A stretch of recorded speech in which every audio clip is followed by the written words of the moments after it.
जय हिंद। तो आज की वीडियो फिर से स्टार्ट होती है। फिर हम आपसे मिलने आ गए अपने जीके के पिटारे में। तो जीके का पिटारा आज खोलते हैं, कितने क्वेश्चनों का खुलता है ये सस्पेंस रहेगा आपके लिए। तो अपना पहला क्वेश्चन स्टार्ट करते हैं। तो क्वेश्चन स्टार्ट करने से पहले जैसे भी मैं आप लोगों से कहता हूं कि ये वीडियो किस किस के लिए उपयोगी रहेगी। दिल्ली पुलिस का एग्जाम हो, चाहे आपका यूपी पुलिस हो, चाहे आपका यूपी दरोगा हो, लेखपाल हो, ऑल कॉम्पिटेटिव एग्जाम के लिए उपयोगी है, जिसमें जीएस के प्रश्न पूछे जाते हैं, है ना। यूपी पीसीएस के लिए भी है और ऑल पीसीएस के लिए भी, जिसमें फैक्ट और तथ्य पूछे जाते हैं, क्योंकि हम यहाँ पर तथ्य के ऊपर बात करते हैं, फैक्ट के ऊपर बात करते हैं। ठीक है जी। और सीआरपीएफ के जो पेपर आने वाले हैं उनके लिए भी ये उपयोगी है। तो चलते हैं अपने क्वेश्चन की तरफ। पहला क्वेश्चन हमारा क्या करता है, अष्ट दिग्गज किन्हें कहा जाता है। तो अष्ट दिग्गज किन्हें कहा जाता है, तो ये क्वेश्चन हमारा बनता है कि अष्ट दिग्गज किसे कहा जाता है, कौन अष्ट दिग्गज थे। तो हम आपको बता दें कि एक कृष्ण देव राय थे। कृष्ण देव राय, कृष्ण देव राय के दरबार में तेलुगु के 8 सर्वश्रेष्ठ कवि, 8 सर्वश्रेष्ठ कवियों को क्या कहा जाता था, अष्ट दिग्गज कहा जाता था। ठीक है जी। अब जब कृष्ण देव राय की बात आ ही गई है तो हम इसके बारे में बता दें कि जो इसका युग चला, इसके युग को क्लासिक युग कहा जाता था। क्या क्लासिक, क्या कहा जाता था, क्लासिक युग। अच्छा, एक आपने बाबर का नाम सुना है, तो बाबर ने इसको सर्वश्रेष्ठ, भारत का सर्वश्रेष्ठ शासक माना है। और यह बात किस में से ली गई है, यह बात ली गई है बाबरनामा से। बाबरनामा यानी कि बाबर ने अपनी, ये बाबरनामा किसने लिखी, तो बाबरनामा बाबर ने ही लिखी है। बाबर ने लिखी है और ये तुर्की भाषा में लिखी गई है। किसमें, तुर्की में। बाबरनामा बाबर ने ही लिखी है, तुर्की भाषा में लिखी है। और इसका जब एक टॉपिक चल रहा है तो इसके बारे में और बता दें कि बाबर ने तुर्की में लिखी है, लेकिन फारसी में किसने लिखी है। जल्दी से कमेंट करके बताइए कि फारसी में बाबरनामा किसने लिखी है। तो आप सभी को पता लिखी होगी किसने लिखी है, अब्दुल रहीम खाना ने। किसने लिखी है फ्रेंड्स, अब्दुल रहीम खाना। तो हम देखते हैं कि क्वेश्चन तो एक बन रहा है हमारा, लेकिन हम उसमें से टॉपिक निकालते हुए चलेंगे, इसी तरीके से पढ़ेंगे।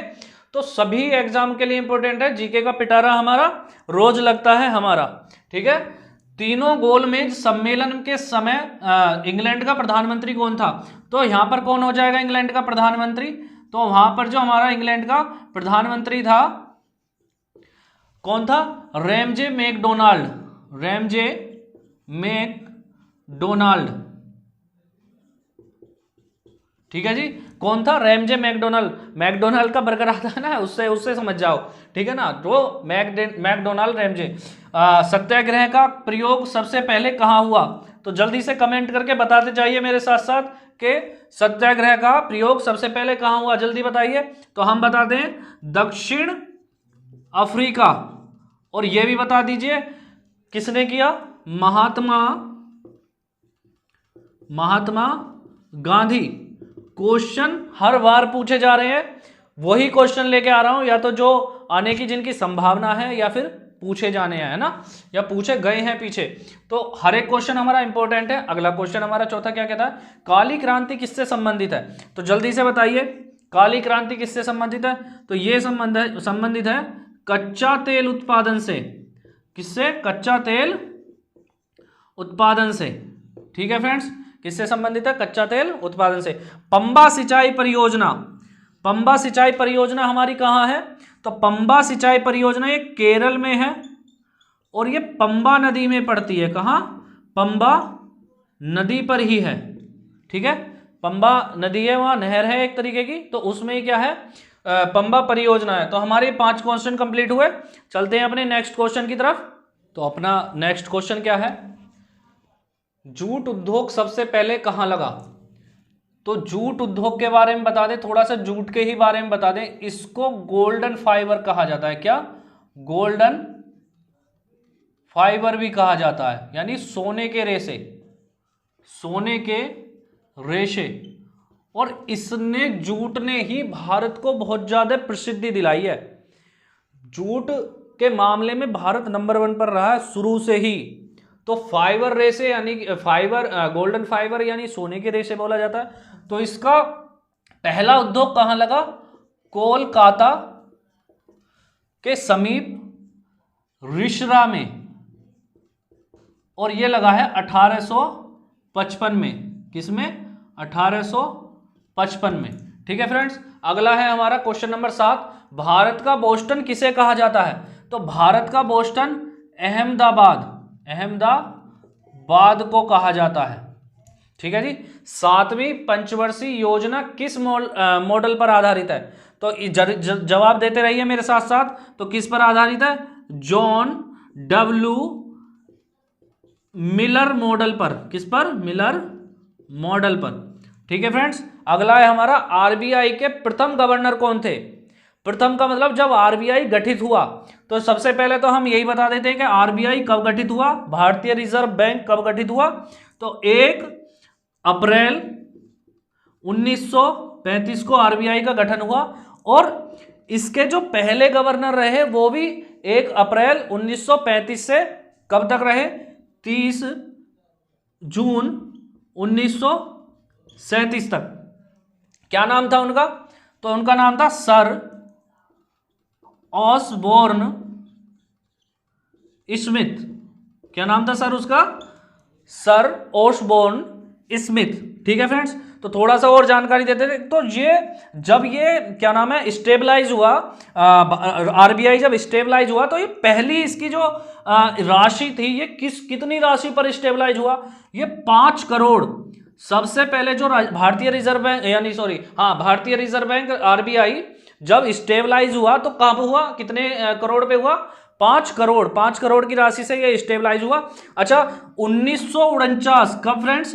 1949 में इसका राष्ट्रीयकरण हुआ। क्या हुआ? राष्ट्रीयकरण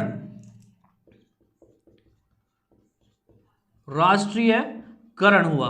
और इस टाइम गवर्नर कौन थे? किसके? आरबीआई के गवर्नर कौन थे इस टाइम? तो इसमें थे सीडी देशमुख। कौन थे फ्रेंड्स? सीडी देशमुख आरबीआई के उस टाइम गवर्नर थे, और इन्हें कह सकते हैं स्वतंत्र भारत के प्रथम भारतीय गवर्नर। शब्दों पे ध्यान दीजिए, स्वतंत्र भारत यानी भारत हमारा स्वतंत्र हो चुका था तब, और उसके बाद जो गवर्नर आए भारतीय गवर्नर सीडी देशमुख, जिनकी ही अध्यक्षता में क्या हुआ? भारतीय आरबीआई का क्या हुआ? 1949 में यानी राष्ट्रीयकरण हुआ। तो इतनी जानकारी। और थोड़ी सी जानकारी ले लेते हैं, इसका मुख्यालय कहां पर होगा? तो इसका मुख्यालय है मुंबई। कहां पर है? मुंबई। तो अगला क्वेश्चन हमारा क्या है? 10वें क्वेश्चन पे आ जाते हैं। क्वेश्चन इंपॉर्टेंट है, टिक कर लीजिए, हर एक कोई ना कोई से पेपर में फंसेगा आपके। दक्कन का पठार कहां स्थित है? दक्कन का पठार कहां स्थित है? जीके का पिटारा रोज लगता है हमारा। ठीक है फ्रेंड्स, इस टैगलाइन को शेयर कर दीजिए, दबा के शेयर कीजिए। मुझे यहां पर कम से कम 1000 से 2000 लाइक चाहिए। ठीक है ना? जीके का पिटारा रोज लगता है हमारा, अपने फ्रेंड्सों में शेयर कीजिए। दक्कन का पठार कहां स्थित है? कहां स्थित है फ्रेंड्स? महाराष्ट्र, आमचा मुंबई, है ना? आमचा मुंबई महाराष्ट्र में स्थित है। तो महाराष्ट्र में स्थित है। अच्छा, ये एक चीज और है, ये दक्कन का पठार बना किससे है? तो बेसाल्ट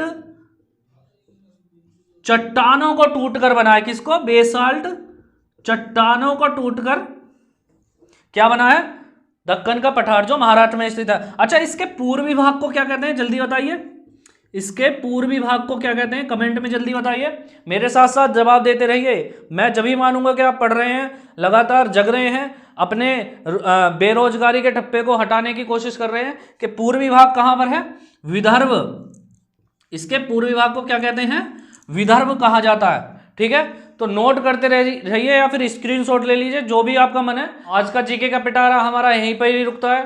तो कल देखते हैं, कल हमारे जीके के पिटारे में क्या खुलता है। डेली हमें डे बाय डे फॉलो करती रहिए। और हमारा अगर चैनल आपको अच्छा लग रहा है, कंटेंट अच्छा लग रहा है, तो सब्सक्राइब कीजिए।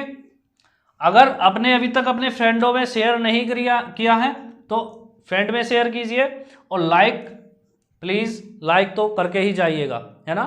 तो अगले जीके के पिटारे में मिलते हैं। तो आज के लिए जय हिंद, जय भारत।